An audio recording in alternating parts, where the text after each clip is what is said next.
Hello guys, Fish767 here. So today we're taking a look at Tasigur, the golden thing. Give me just a moment. Okay, I'm trying to figure out my mic. Okay, I think I got it. Anyway, we're taking a look at the Tasigur, the golden thing deck. So he's going to be our commander. He's got Delve. He costs 5 and a black. Pay 4. Put the top two cards of your library into your graveyard. Then you return a non-land card of an opponent's choice from your graveyard to your hand, which is really nice for what we're going to be doing. We want his ability for the mill. It'll help us set up the combo. So this deck is 83.55, but you can cut that cost down. Most of the cards in here that cost that much are the janky cards, so if you take them out and just go with the surefire combo, you'll do fine, and it'll reduce the cost quite a bit. So I'm just going to go over the combo pieces. I'm not going to go over the entire deck, because a lot of it is just like removal, like destroy artifacts and enchantments. We have a lot of those, and we have a lot of destroy all creatures and stuff. And we have a couple cards that we can fall back on as emergency cards, and I'll go over those. But just to go over the combo, the one that we're going to be trying to do is take this turn Timber Sower, which has whenever one or more land cards are put into your graveyard from anywhere, you create a 0/1 green plant creature token. And we're going to try to make a lot of plants. So how we're going to do that is we're going to use Cryptolith Rite to make them tap to add mana.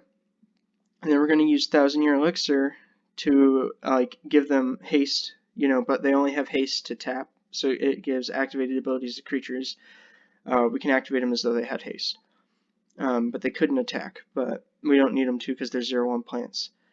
And so the idea is we're going to take these plants and we're going to tap it for mana, and then we're going to take a card like Skull Clamp and put it on it, which will make us draw 2 cards.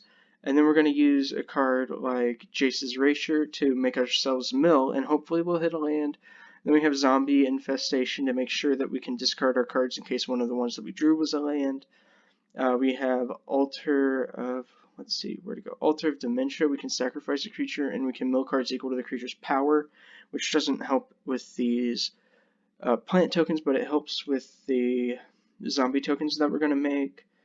Then we have Ashnod's Altar, which can net us, some extra colorless mana, and then while all that's going on, we also have cards like Pitiless Plunderer, which is going to make us a treasure every time one of our creatures dies, and Sifter Skulls, which is going to make us a Eldrazi Scion every time a non-token creature of ours dies.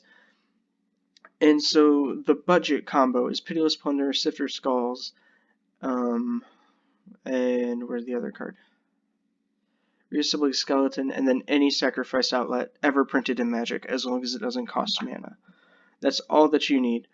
And that'll give you an infinite combo, where we'll have infinite ETB effects and stuff, and then we can use like Desecrated Tomb to make infinite 1/1s. Or just use the Sifter Skulls, because that makes infinite 1/1 Scions. But what the support cards for the deck are, we got Genesis, which lets us return a card or a creature card from our graveyard to our hand during our upkeep by paying 3.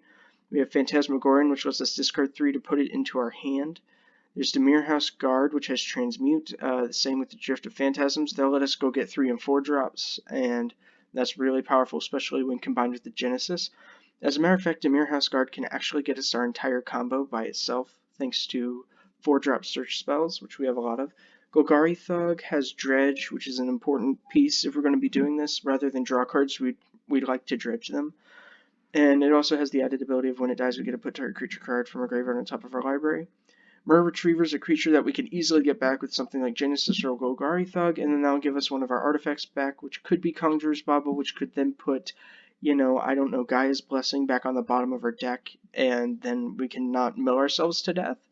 So I have put that in. We got Lotleth Troll, which will allow us to discard a creature card and put a +1/+1 counter on him. Ravenous Slime is just a hate bear, don't worry about it. Stinkweed Imp has Dredge 5, it also has Death Touch on a flyer, even though that's not the keyword Death Touch. And I think that goes over all of our creatures, if we look through here. Guy's Blessing. Target player shuffles 3 cards from their library into their graveyard, draw a card, and when it is put to your graveyard from the library, shuffle your graveyard into the library. The bottom text is the most important part. Shred Memory has Transmute, which we are going to be using quite a bit. Force of Despair is one of our fallback on cards. It's an emergency use only. We get to exile a bot card from our hand rather than pay its mana cost and destroy all creatures that enter the battlefield this turn. Back to Nature, Destroy All Enchantments is another emergency card for 2 mana. Then we have, let's see, Diabolic Tutor, which is a search spell. For 4 mana, we go grab any card, put it into our hand. Jared's Orders, for 4 mana, we go grab 2 creature cards, reveal them, put one into our hand, the other into our graveyard, then shuffle.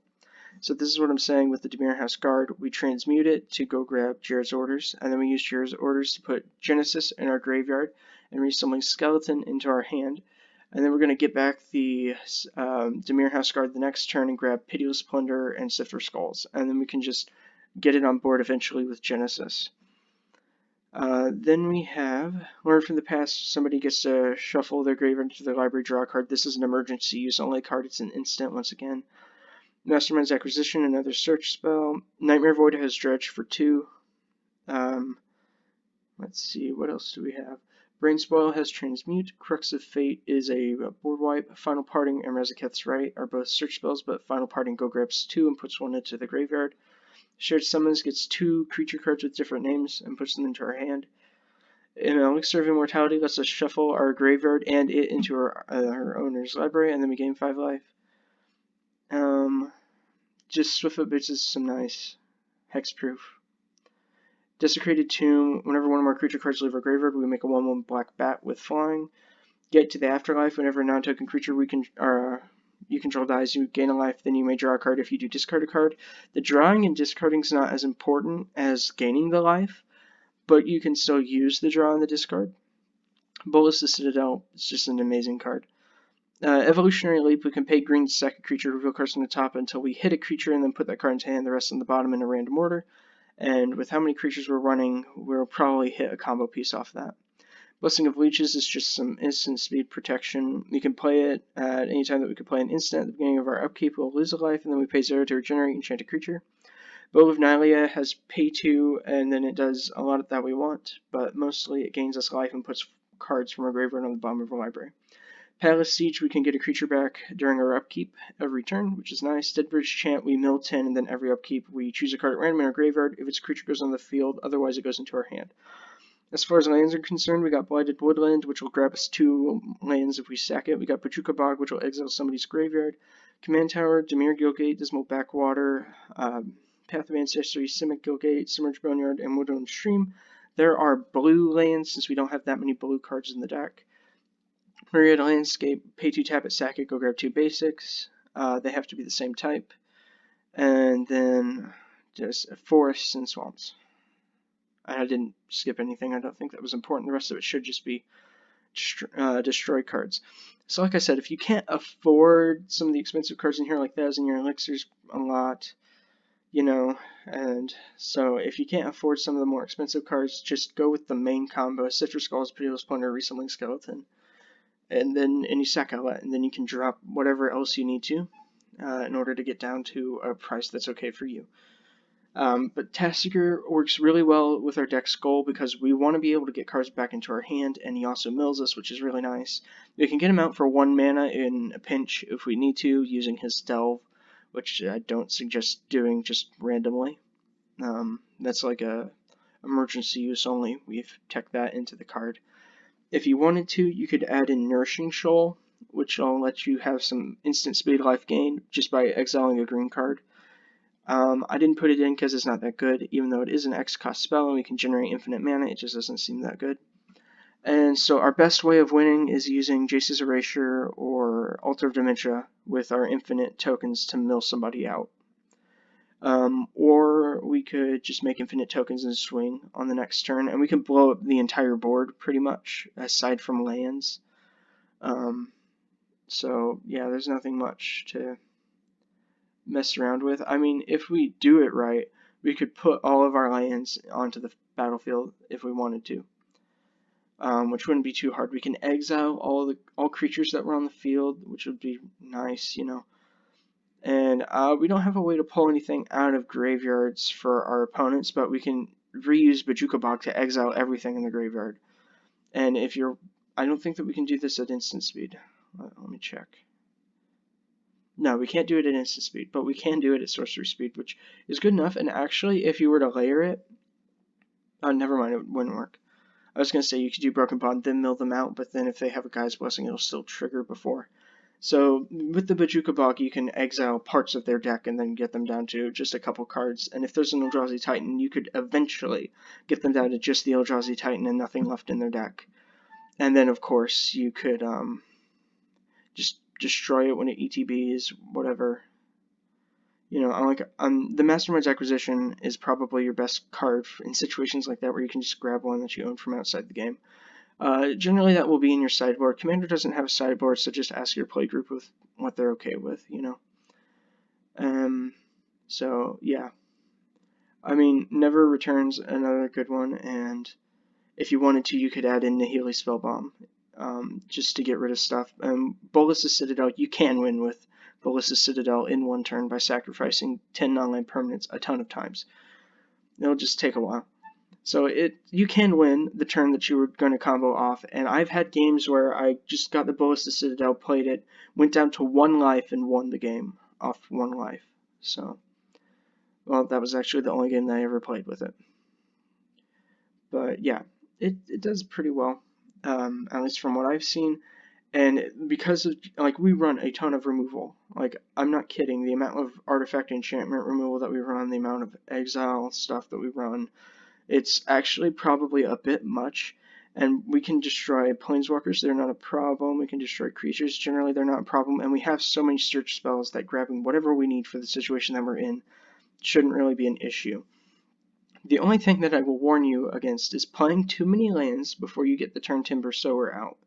I think 10 is okay, maybe even 15, but once you get beyond that, if you have a ton of cards left in your deck, you don't want to play your lands, just keep them in your hand, because you need to hit the turn Timber Sower, unless you've been setting up Pitiless Plunderers, Sifter of Skulls, and the Skeleton combo. So unless you've been doing that, you're going to need the rest. So yeah, you can probably do some cheeky stuff with Mer Retriever, Conjurer's Bauble if those are the last cards in your deck, but I don't know, that's stretching it for me. So anyway, I hope that you guys enjoyed this. Let me know what you thought. I'm not done yet though. There is one other thing that I want to tell you guys. So I made my own game. I'm going to link the GitHub repository in the description. It's open source, free to download. And I'm updating it almost daily. I'm not going to update it on Sundays because it would be too much for me to update it on Sundays. But I'm going to try and update it every other day. And that means I'm releasing new content and everything. I'm gonna also, on the GitHub page, there's the official Discord channel is linked. It's not the same one as my normal Discord channel, so if you're joined on that, it's not the same. So you're gonna have to join that one. Although I do have the updates being funneled to my main Discord, so it's not. You'll be able to see them if you're just on my main Discord. I don't know what else I want to say about that. I'm going to be going over in my next video how to code a game. I'm going to be going over specifically an idle game and a text-based game, and I'm going to be doing them together because they kind of work together, but I'm going to actually be coding the text-based game, and then I'm going to explain how to code the idle game, because an idle game is really easy actually, and a text-based game is a lot harder. So I'm going to be actually coding a text-based game and then showing you how to code an idle game, and I'm just going to go through the basics of the text-based game. I'm not going to go real into depth with it, but it might take a couple videos to get done. So I hope that you guys will like those and watch those, because I mean, I find it really interesting, and I know that a lot of people, when they make tutorials for this stuff, they don't really explain it. They just kind of do it, and that's always been one of the things that I don't like. I want to know why it works and how it works, and just doing it doesn't work for me. I want to know when I can use it and when I can't use it. So I'm going to try and explain it, because I'm a self-taught programmer, so I'm going to try and explain it to you the way that works for me to learn it. And hopefully you guys will get it, and it won't be messy at all and confusing, because I know a lot of people do it really confusing. So yeah, I'll see you guys then. Thank you for watching. Catch you all later.